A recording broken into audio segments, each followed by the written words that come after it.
that comes to our mind are America, the European Union, and China. But here is another country in the world which is moving very fast towards becoming a global superpower. This is India. নমস্কার বন্ধুরা, আপনারা দেখছেন perfect politics, সাদা বাংলা রাজনীতির কথা। বন্ধুরা, গতকাল প্রধানমন্ত্রী নরেন্দ্র মোদীর জাতির উদ্দেশ্যে ভাষণের পর পাকিস্তানের তরফে ফের একটা ছোটখাটো মিসবিহেভ করা হয়েছে। ফের ওই জম্মু কাশ্মীরে কিছু ড্রোন পাঠিয়ে খোঁচানোর চেষ্টা করা হয়েছে।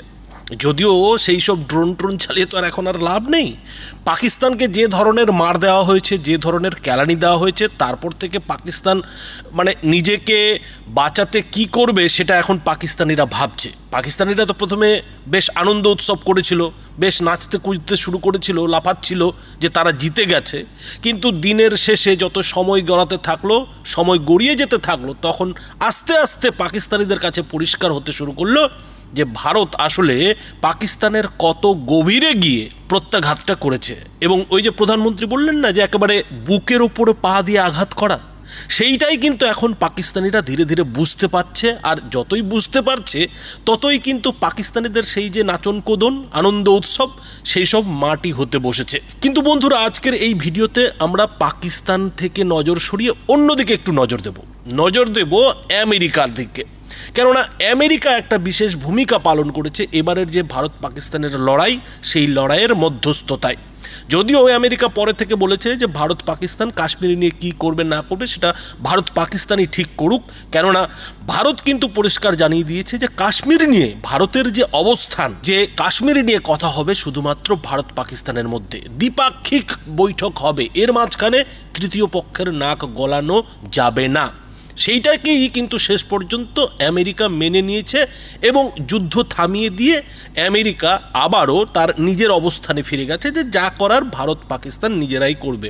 এরই মধ্যে যদিও খবর পাওয়া যাচ্ছে যে আমেরিকার বিশেষ বিমান, যে বিমান কিনা ওই পরমাণু যে তেজস্ক্রিয়তা, সেই তেজস্ক্রিয়তা রোধে কাজ করে, পরমাণু শক্তির উপরে নজরদারি করে, তো সেই যে B350 AMS বিমান, ডিপার্টমেন্ট অফ এনার্জি অ্যাডমিনিস্ট্রেশনের নিউক্লিয়ার এনার্জি সাপোর্টের এয়ারক্রাফট আমেরিকার, সেই এয়ারক্রাফট কিন্তু পাকিস্তানে নেমেছে এবং যেটা মনে করা হচ্ছে যে ভারতের প্রত্যাঘাতের ফলে পাকিস্তানের পরমাণু বোমা ফেটে গেছে এবং তার থেকে হয়তো রেডিও অ্যাক্টিভিটি ছড়াচ্ছে। সেই রেডিও অ্যাক্টিভিটি থেকে পাকিস্তানকে বাঁচাতে, পাকিস্তানের মানুষকে বাঁচাতে আমেরিকা তার বিশেষ বিমান পাকিস্তানে পাঠিয়ে দিয়েছে। কিন্তু অন্যদিকে যেটা দেখতে হবে যে এই যে লড়াই ভারত পাকিস্তানের, সেই লড়াইয়ের পর আমেরিকা কিংবা আমেরিকান প্রেসিডেন্ট ভারত নিয়ে কি ভাবছে, আমেরিকার মানুষ ভারত নিয়ে কি বলছে।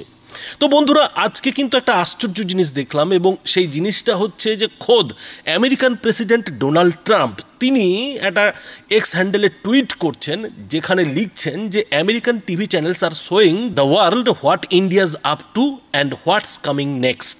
তারপরেই ডোনাল্ড ট্রাম্প তার টুইটে এটাও লিখছেন যে if you have not seen it yet, check out this video, this is the new India.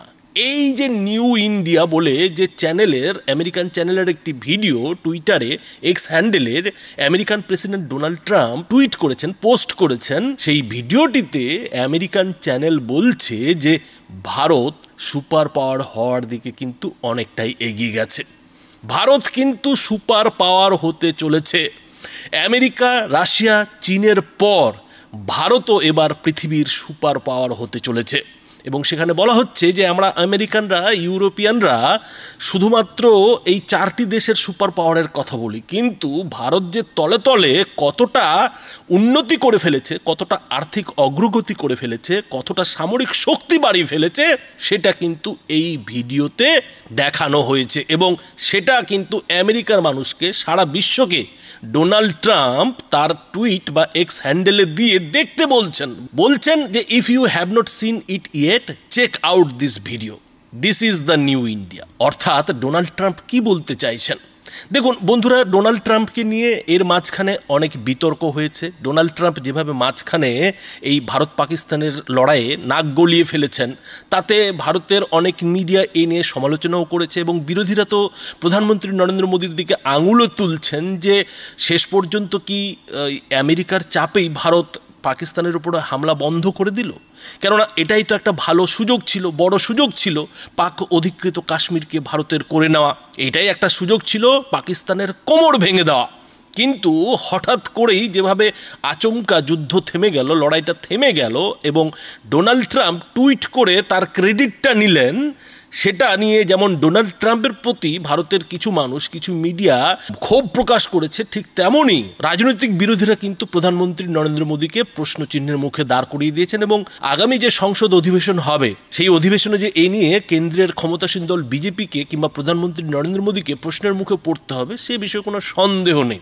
এইসব তো বিতর্ক আছেই, কিন্তু এইসব বিতর্ককে এক পাশে সরিয়ে রেখে আমরা যদি একটু ডোনাল্ড ট্রাম্পের দিকে তাকাই, আমেরিকান প্রেসিডেন্টের মনোভাবের দিকে তাকাই, তাহলে কিন্তু আরও একটা ছবি আমাদের সামনে ধরা পড়বে। আর সেই ছবিটা হচ্ছে যে খোদ আমেরিকান প্রেসিডেন্ট ডোনাল্ড ট্রাম্পও কিন্তু চাইছেন যে ভারত উঠে আসুক, ভারত মহাশক্তিধর একটা দেশ হিসেবে বিশ্বে পরিচিতি পাক, সেই জায়গাটা সে ছিনিয়ে নিক কিংবা সেই জায়গাটা সে অর্জন করুক। এখন এখানে অনেকেই বলতে পারেন যে ডোনাল্ড ট্রাম্প তো সেটা চাইবেনি, আমেরিকা তো সেটা চাইবেই, কেননা এখন তো আমেরিকার হচ্ছে গিয়ে চীন শত্রু। হয়তো আপাতত 3 মাসের জন্য শুল্ক যুদ্ধ স্থগিত রাখা হয়েছে, কিন্তু শুল্ক যুদ্ধ যে ফের 3 মাস পরে শুরু হয়ে যাবে না চীনের সঙ্গে আমেরিকার, সেটা কে বলছে? ফলে এই 3 মাস সময়টা আমেরিকা চুরি করতে চেয়েছে, সময় একটা নিতে চেয়েছে, যাতে এর মাঝখানে আরও ভালো করে প্রস্তুতিটা চীনের বিরুদ্ধে ঠিকঠাক করা যায়। এটাও তো হতে পারে। ফলে চীনের বিরুদ্ধে কাউকে যদি লড়ানো যায়, চীনের বিরুদ্ধে কাউকে যদি দাঁড় করানো যায়, তাহলে সেটা ভারত ছাড়া তো আর কেউ দেশ আর নেই পৃথিবীতে। ফলে আমেরিকা তার নিজের স্বার্থেই, আমেরিকান প্রেসিডেন্ট ডোনাল্ড ট্রাম্প তার নিজের স্বার্থেই ভারতকে উপরে তোলার চেষ্টা করছে। দেখুন, এই তর্কের মধ্যে কিংবা এই যুক্তির মধ্যে যে কোনো যৌক্তিকতা নেই এমনটা কিন্তু বলা যাবে না। হ্যাঁ, আমেরিকা তার নিজের স্বার্থেই ভারতকে উপরে তুলতে চাইছে, ভারতকে মহাশক্তিধর দেশ হিসেবে দেখতে চাইছে, এবং 30 থেকে 40 বছর পরে যখন ভারতকে আর আমেরিকার প্রয়োজন পড়বে না, তখন হয়তো আবার সম্পর্ক খারাপও হতে পারে, যেমনটা কিনা আজকে চীনের সঙ্গে হয়েছে। কিন্তু কথা যেটা হচ্ছে বন্ধুরা, যেটা খেয়াল করার মতো বিষয়, যে আমেরিকা যেভাবে চীনের বিরুদ্ধে আজকে ভারতকে তুলতে চাইছে, তুলে মহাশক্তিধর দেশ হিসেবে প্রতিষ্ঠা করতে চাইছে, সেই সুযোগটা কি ভারতের ছাড়া ঠিক হবে? ভবিষ্যতে কি হবে, পরে কি হবে, সেই সব ভেবে যদি এখন ভারত হাত গুটিয়ে বসে থাকে, ভারত যদি সেই সুযোগের সদ্ব্যবহারটা না করে, তাহলে কি কখনো একার ক্ষমতায় কোনো দেশ মহাশক্তিধর দেশ হতে পারবে, মহা আর্থিক শক্তি হতে পারবে? তো সেই সুযোগটা যে কারণেই হোক, হয়তো আমেরিকার স্বার্থেই ভারতের সামনে তো চলে এসছে, এবার সেই সুযোগটা ভারতের তো সদ্ব্যবহার করা উচিত। 20 বছর পরে, 30 বছর পরে আমেরিকার সঙ্গে ভারতের কি সম্পর্ক হবে সেটা না ভেবে এখন এই মুহূর্তে ভারতের যেসব সমস্যা, ভারতের যেসব স্বপ্ন, সেই সব স্বপ্ন কি সাকার করা উচিত নয়? এবং খেয়াল করুন যে এই 20-30 বছরই কিন্তু ভারতের জন্য সবথেকে বড় চ্যালেঞ্জের, কেননা এই 20-30 বছর কিন্তু ভারতের জনসংখ্যা আরও বাড়বে, আরও কিন্তু লোক বেকার হবে, লোকের কিন্তু খাওয়া পড়ার অভাব হয়ে দাঁড়াবে, জিনিসপত্রের দাম কিন্তু আরও বাড়বে। এই অবস্থায় দাঁড়িয়ে যদি আমেরিকান প্রযুক্তির সাহায্য নিয়ে ভারত এগিয়ে না যায়, ভারত যদি আমেরিকার মতো দেশের পরামর্শ না শোনে, যদি মুখ ঘুরিয়ে বসে থাকে যে ভাই তোমার সাহায্য আমি নেব না, তোমার পরামর্শ আমার লাগবে না, তাহলে কি সেটা ঠিক হবে? তো বন্ধুরা, এই জায়গাতেই কিন্তু প্রধানমন্ত্রী নরেন্দ্র মোদী ঠিক সিদ্ধান্তটা নিয়েছেন। তিনি কিন্তু আমেরিকার পরামর্শটা ঠিকই নিয়েছেন এবং আমেরিকার পরামর্শ মতোই কিন্তু তিনি আপাতত যুদ্ধ থামিয়ে দিয়েছেন, কেননা এই মুহূর্তে ভারতের যা আর্থিক অগ্রগতি, সেই অগ্রগতি কিন্তু কোনোভাবেই থমকালে চলবে না, আটকালে কিন্তু চলবে না। এখন অনেকেই বলছেন যে পাকিস্তান আবার যেহেতু সিজফায়ার লঙ্ঘন করেছে, তাকে আবার ঠোকা হোক, কিন্তু কথা হচ্ছে যে একটু ঠান্ডা মাথায় ভাবলেই কিন্তু বোঝা যাবে যে এটা কিন্তু পাকিস্তান আরও বারবার করবে। এরপরেও কিন্তু পাকিস্তান যুদ্ধ লাগানোর চেষ্টা করবে, যতই প্রধানমন্ত্রী নরেন্দ্র মোদী বলুন না কেন যে উগ্রপন্থী ও তার আকারা যতই পারমাণবিক বোমার পেছনে লুকোনোর চেষ্টা করুক না কেন, ভারত কিন্তু এরপর ছেড়ে কথা বলবে না। এই হুমকি, এই হুঁশিয়ারিটা তো প্রধানমন্ত্রী নরেন্দ্র মোদী দিয়েছেন এবং সময় বুঝে তিনি সেই কাজটাও করবেন। সেই কাজটা যে হবে বন্ধুরা, আজকে কিন্তু এই ভিডিওতে এটাও আপনাদের বলে রাখছি যে সেই কাজটাও কিন্তু হবে এবং কখন হবে যদি আপনাদের একটু রাজনৈতিক সচেতনতা থাকে তাহলেই কিন্তু বুঝতে পারবেন যে কখন সেই কাজটা হবে, কখন পাকিস্তান অধিকৃত কাশ্মীর ভারতের হবে সেটা নিশ্চয়ই বুঝতে পারছেন। আর সেটা যে 28-29-এর কাছাকাছি সময়ে হওয়ার সম্ভাবনা প্রবল সেটা নিশ্চয়ই আপনারা 2-2-4 করে বুঝতে পারছেন। তো বন্ধুরা, আজকে আমেরিকা যখন ভারতকে মহাশক্তিধর দেশ হিসেবে দেখতে চাইছে, মহাশক্তিধর আর্থিক শক্তি হিসেবে দেখতে চাইছে, ভারতের অগ্রগতিকে সমর্থন জানাচ্ছে, সেই সুযোগটা যদি সদ্ব্যবহার না করে ভারত সরকার, ভারতের মানুষ, তাহলে কিন্তু চীনের সঙ্গে কখনোই টেক্কা দেওয়া যাবে না, পাল্লা কিন্তু দেওয়া যাবে না। আর চীনেরও তো উত্থান হয়েছিল এই আমেরিকারই আশীর্বাদে, আমেরিকারই সাহায্য নিয়ে। ফলে চীন যদি আমেরিকার সাহায্য নিয়ে উন্নতি করতে পারে তাহলে ভারতের উন্নতি করতে আপত্তি কোথায়? আর রইল পাকিস্তানের কথা, পাকিস্তানের মতো থাকুক, না খেয়ে মরুক, তাদের যতটুকু জবাব দেওয়ার ততটুকু ভারত জবাব দেবে, এবং তার জন্য গোটা ভারতের প্রয়োজন নেই।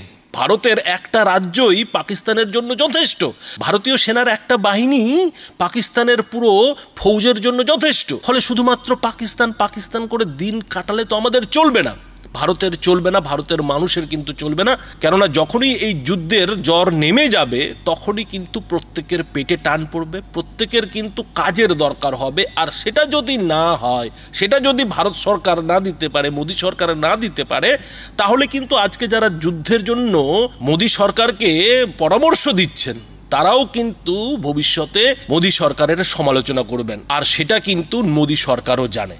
তবে বন্ধুরা, এই বিষয়ে আপনাদের কি মতামত তা অবশ্যই এই ভিডিওটির নিচে কমেন্ট বক্সে লিখে জানাবেন। ধন্যবাদ।